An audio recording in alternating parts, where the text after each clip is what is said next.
오늘의 10분 말씀. 창세기 30장 25절부터 43절입니다. 우리는 복을 말할 때 보통 평안한 상태를 먼저 떠올립니다.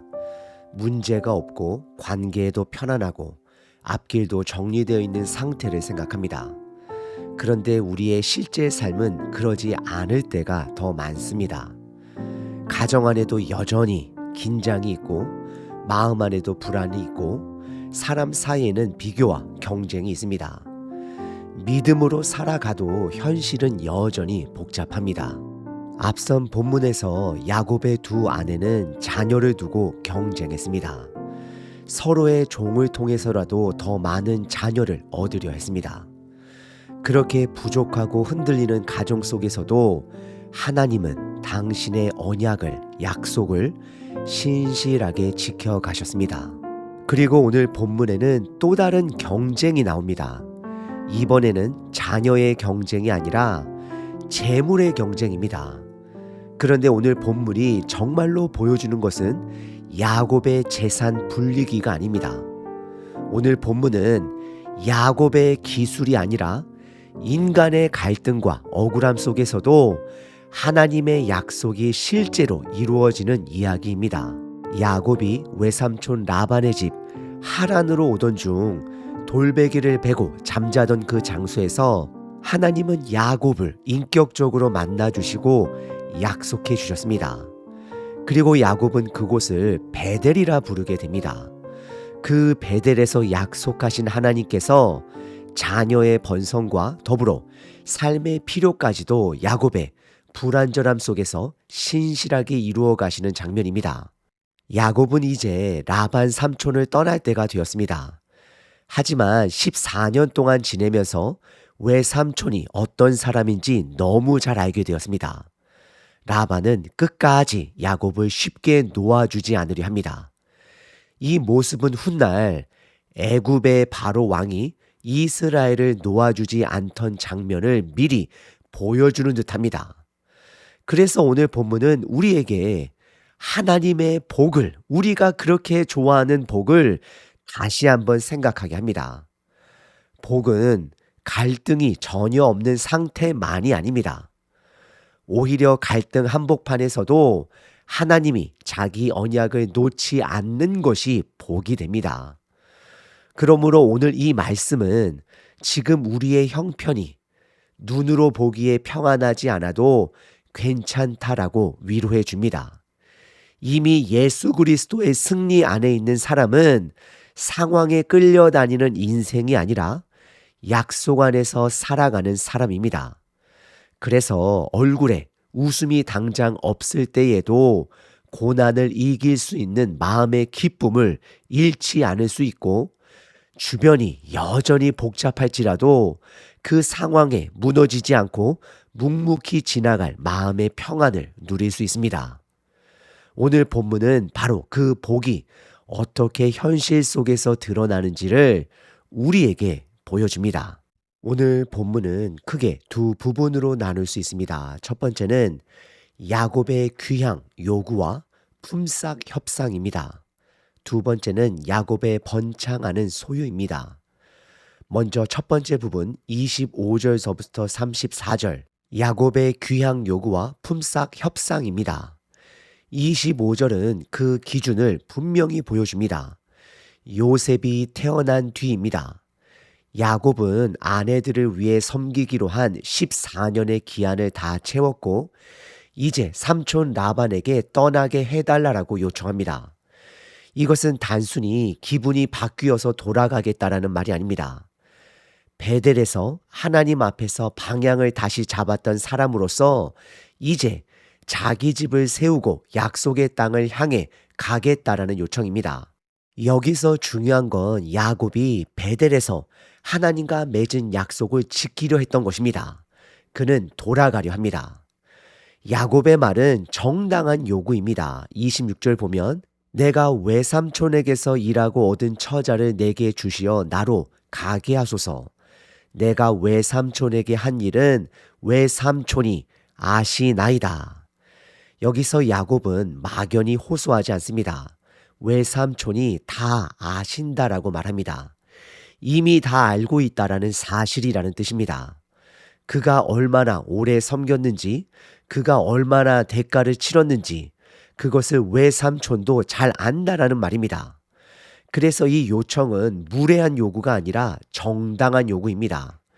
29절에서도 다시 반복됩니다. 야곱이 그에게 이르되 내가 어떻게 외삼촌을 섬겼는지, 어떻게 외삼촌의 가축을 쳤는지 외삼촌이 아시나이다. 같은 말이 다시 한번 나옵니다. 성경이 이것을 두 번 반복하는 이유는 분명합니다. 야곱의 요구가 감정적인 불만이 아니라 검증된 수고 위에 선 요구라는 것을, 정당한 것이라는 것을 보여주기 위해서입니다. 특히 26절에서는 섬겼다라는 뜻의 말도 거듭 나오고 29절에서도 같은 내용이 다시 이어집니다. 야곱은 지금 억지를 부리는 것이 아닙니다. 자신이 감당한 세월과 수고를 근거로 말하고 있습니다. 27절서부터는 라반의 계산이 나옵니다. 27절, 라반이 그에게 이르되 여호와께서 너로 말미암아 내게 복 주신 줄을 내가 깨달았노니 내가 나를 사랑스럽게 여기거든 그대로 있으라. 말만 들으면 아주 경건해 보입니다. 여호와의 이름도 말하고 복의 출처도 인정합니다. 여호와를 인정합니다. 그런데 본문 전체를 보면 이것은 믿음의 고백이라기보다 계산의 언어에 더 가깝습니다. 라반은 하나님께 영광을 돌리는 사람으로 바뀌지 않습니다. 끝까지 야곱을 붙잡아 두려 하고 뒤에서는 계속 자기 이익을 챙깁니다. 나중에는 집안 우상인 드라빔도 등장합니다. 그러니까 라반은 여호와의 이름을 말하지만 여호와를 섬기는 사람은 아닙니다. 하나님을 경배한 것이 아니라 하나님이 주신 복을 붙들고 싶어 한 것입니다. 이 장면은 창세기 안에서 낯설지 않습니다.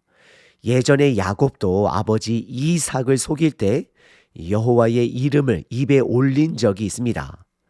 그러므로 성경은 우리에게 한 가지를 보여줍니다. 하나님의 이름을 말한다라고 해서 그 사람의 마음까지 하나님께 속한 것은 아니라는 것입니다. 입술의 언어와 삶의 방향은 다를 수 있습니다. 라반이 바로 그런 모습입니다. 28절에 라반은 곧바로 협상으로 들어갑니다. 또 이르되 내 품삯을 정하라. 내가 그것을 주리라. 야곱은 떠나는 이야기를 하는데 라반은 품삯 이야기를 합니다. 야곱의 자유보다 자기 이익이 더 중요하기 때문입니다. 그런데 라반은 먼저 금액을 제시하지 않습니다. 야곱의 반응을 보고 싶어 하는 것입니다. 협상을 자기에게 유리하게 끌고 가려고 하는 태도입니다. 30절에서 야곱은 핵심을 다시 한번 말합니다. 내가 오기 전에는 외삼촌의 소유가 적더니 번성하여 때를 이루었으니 내 발이 이르는 곳마다 여호와께서 외삼촌에게 복을 주셨나이다. 그러나 나는 언제나 내 집을 세우리이까. 이 말이 중요합니다. 야곱은 지금 품삯을 더 많이 달라라고 하는 것이 아닙니다. 나는 언제 내 집을 세우겠습니까? 언제 떠날 수 있습니까? 독립의 때를 묻는 것입니다. 떠나는 것이 먼저이고 품삯은 그 다음입니다. 그런데 라반은 계속 그 순서를 바꾸고 있습니다. 야곱 한 사람으로 보지 않고 자기 번영을 위한 도구처럼 대하고 있는 것입니다. 31절에 라반은 다시 협상을 이어갑니다. 라반이 이르되 내가 무엇으로 내게 주랴?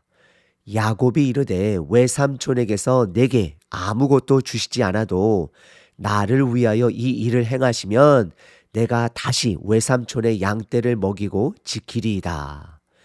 여기서부터 야곱이 조건을 냅니다. 그냥 붙잡혀 있지 않겠다라는 것입니다. 자기 몫을 분명히 하겠다라는 뜻입니다. 이어지는 32절서부터 34절까지는 야곱의 협상 조건입니다.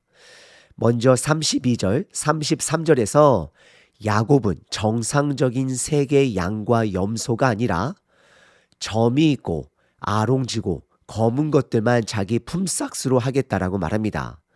겉으로 보면 야곱에게 매우 불리한 조건입니다. 당시 보통 목자의 품삯과 비교해 봐도 아주 적은 몫입니다. 그래서 라반이 듣기에는 충분히 받아들일 만한 제안이었습니다. 왜 야곱은 이런 불리한 조건을 내걸었을까요? 첫째, 라반이 수락할 수 있는 조건이어야 했기 때문입니다. 욕심 많은 라반이 보기에도 손해가 적어 보여야 했습니다.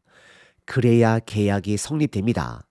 둘째, 자기 정직함을 증명할 수 있는 조건이었기 때문입니다. 33절에서 야곱은 나중에 외삼촌이 와서 살펴보더라도 자기 때 가운데 조건이 맞지 않는 짐승이 있으면 도둑질한 것으로 여겨도 좋다라고 말합니다. 다시 말하면 이 계약은 야곱이 훗날 몰아붙임을 당하지 않도록 만드는 장치이기도 했습니다. 야곱은 삼촌 라반이 어떤 사람인지 이미 간파하고 있습니다. 셋째, 야곱은 자기 나름의 가능성을 보고 있었던 것입니다. 하지만 여기서 분명히 해야 합니다. 이어지는 이야기에서 야곱은 자기 번성을 자기 기술로 설명하지 않습니다. 하나님께서 라반의 소유를 옮겨 자기에게 주셨다라고 고백합니다. 그래서 이 장면은 야곱의 천재적인 성공담 이야기가 아닙니다. 인간의 계산과 한계가 섞여 있어도 결국 하나님의 개입으로 결과가 이루어지는 장면입니다. 그래서 오늘 본문은 야곱의 기술이 아니라 하나님의 약속이 움직이기 시작하는 장면입니다. 34절에서 라반은 그 계약을 허락합니다.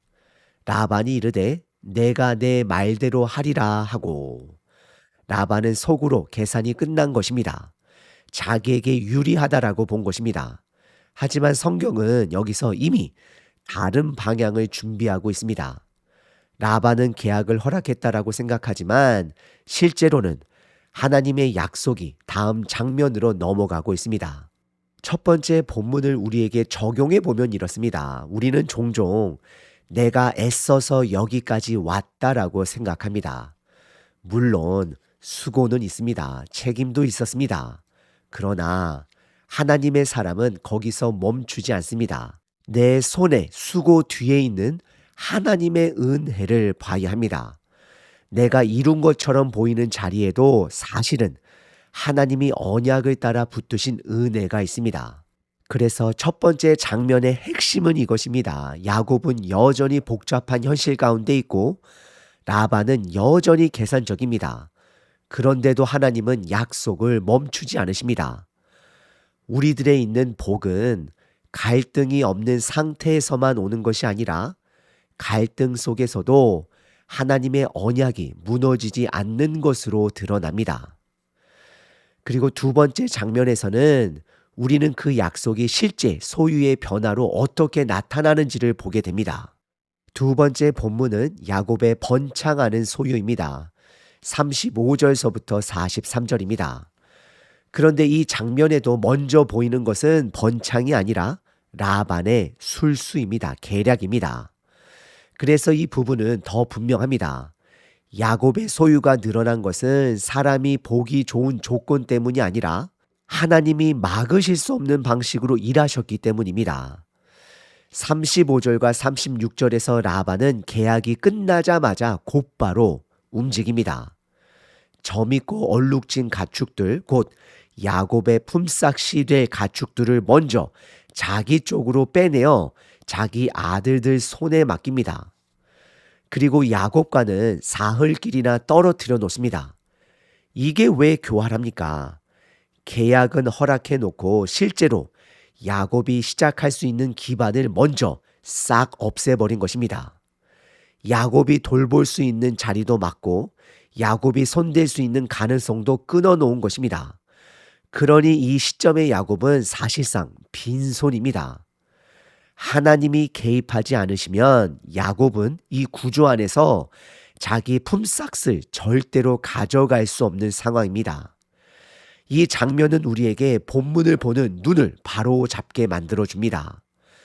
야곱이 유리한 출발선에 서 있는 것이 아닙니다. 오히려 라반은 끝까지 야곱을 묶어두려 하고 야곱은 처음부터 불리한 자리에서 다시 시작합니다. 그래서 뒤에 나오는 번창은 더더욱 사람의 계산으로 설명되지 않습니다. 이어지는 37절서부터 42절까지는 가지를 이용한 야곱의 시도입니다. 야곱은 버드나무와 살구나무와 신풍나무의 푸른 가지를 가져다가 껍질을 벗겨 흰 무늬를 내고 그것을 물 구유 앞에 세웁니다. 그리고 튼튼한 가축에게는 그것을 보게 하고 약한 가축에게는 그렇게 하지 않습니다. 야곱은 자기 나름대로 방법을 세운 것입니다. 최선을 다하긴 한 것입니다. 그럼 이 계획은 어디서 온 것입니까? 야곱은 분명히 아무 생각 없이 움직이지는 않았습니다. 하나님이 이후에 나중에 보여주시는 장면을 보면 야곱은 하나님께서 자기 형편을 보고 계신다라는 사실을 이미 붙들고 있었던 것으로 이해가 됩니다. 다만 그 붙듦 위에 야곱 자신의 계산과 제한된 이해도 함께 섞여 있었습니다. 다시 말해 야곱은 하나님의 일하실 것을 기대하면서도 나름 자기 방식으로 밀어붙인 것입니다. 그래서 여기서 분명히 해야 할 것이 있습니다. 본문은 야곱이 특별한 비법으로 성공했다라고 말하려는 것이 절대 아닙니다. 가지가 번성을 만들어낸 것이 아닙니다. 야곱의 기술이 결정한 것도 아닙니다. 다음 장에서 31장에서 보시게 되면 하나님께서 라반의 재산을 옮기셨다라고 고백합니다. 그러므로 이 장면은 야곱의 머리가 얼마나 좋은지를 보여주는 장면이 아니라 인간의 부족한 시도 위에서도 하나님이 자기 약속을 밀고 가신다라는 것을 보여주시는 장면입니다. 결국 야곱을 번창하게 하신 것은 가지가 아니라 야곱의 똑똑함도 아니라 하나님이었습니다. 여기서 우리도 한 가지 도전을 받아야 합니다. 우리도 우리가 누리는 것을 자꾸 내 수고와 내 판단과 능력으로만 설명할 때가 있습니다. 다시 말씀드립니다. 물론 여러분들의 또한 저희의 수고도 있었을 것입니다. 그동안의 수많은 책임도 있었습니다. 그러나 하나님의 사람은 거기서 멈추면 안 됩니다. 내가 붙들고 있는 것보다 먼저 나를 붙들고 계신 하나님의 은혜를 보아야 합니다. 우리가 가진 것의 바닥에는 언제나 그 뿌리에는 하나님의 은혜, 자비가 있습니다. 43절은 결론절입니다. 이에 그 사람이 매우 번창하여 양떼와 노비와 낙타와 나귀가 많았더라. 이 한 절이 이 장면의 결론입니다. 야곱은 단지 가축 몇 마리를 더 가진 정도가 아닙니다. 그의 소유가 크게 늘어납니다. 삶의 규모가 달라집니다. 그리고 이것은 우연히 부자가 된 이야기가 아니라 베델에서 하나님이 약속하신 번성의 말씀이 현실 속에서 보이기 시작하는 장면입니다. 하나님은 자녀의 문제만이 아니라 야곱의 삶의 재장까지도 기반까지도 신실하게 세워 가십니다. 그래서 두 번째 장면의 핵심도 다음과 같습니다. 야곱의 현실은 여전히 깔끔하지 않습니다. 라반의 관계도 여전히 어렵습니다. 방법도 완전하지 않습니다. 그런데도 하나님은 자기 약속을 멈추지 않으십니다. 복은 모든 상황이 정리된 뒤에만 오는 것이 아닙니다. 갈등과 억울함과 불안전함 속에서도 하나님이 자기 백성을 붙드시고 이미 예수님의 승리 안에서 주신 평강으로 오늘을 지나가게 하시는 것, 그것이 오늘 본문이 보여주는 복이 되는 것입니다. 오늘 본문에서 우리는 두 장면을 보았습니다. 야곱은 라반에게 정당하게 떠남을 요구했고 라반은 끝까지 계산하며 그를 붙잡으려 했습니다. 그런데 그 복잡한 갈등 한가운데서도 하나님은 베델에서 하신 약속을 멈추지 않으셨습니다. 그러니까 오늘 본문이 우리에게 남기는 중심은 분명합니다.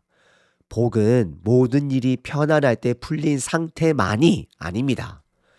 복은 흔들리는 현실 속에서도 하나님의 약속이 무너지지 않는 것입니다.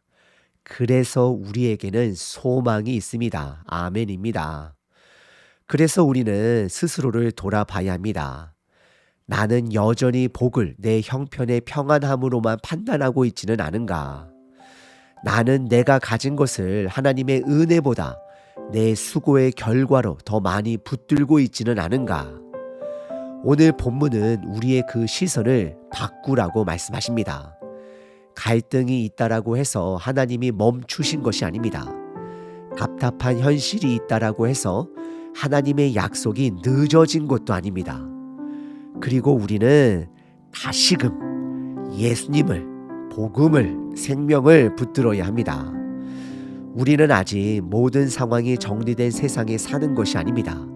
이 세상은 앞으로도 계속해서 복잡한 세상입니다. 그러나 믿음의 사람은 이미 예수 그리스도의 승리 안에 있는 사람들입니다. 그래서 얼굴에 웃음이 바로 돌아오지 않아도 고난을 이길 기쁨을 놓치지 않을 수 있습니다. 주변이 여전히 복잡해도 그 상황에 끌려가지 않고 묵묵히 지나갈 마음 안의 평안을 누릴 수 있습니다. 그렇다면 오늘 우리의 질문은 이것입니다. 나는 지금 갈등이 없는 삶을 복이라고 여기고 있습니까? 아니면 갈등 속에서도 나를 붙드시는 하나님의 언약을 복으로 보고 계십니까? 오늘도 내 형편보다 먼저 나를 끝까지 붙드시는 하나님의 신실함을 바라보시는 저와 여러분 되시길 기도합니다. 아멘. 항상 기뻐하라. 쉬지 말고 기도하라. 범사에 감사하라.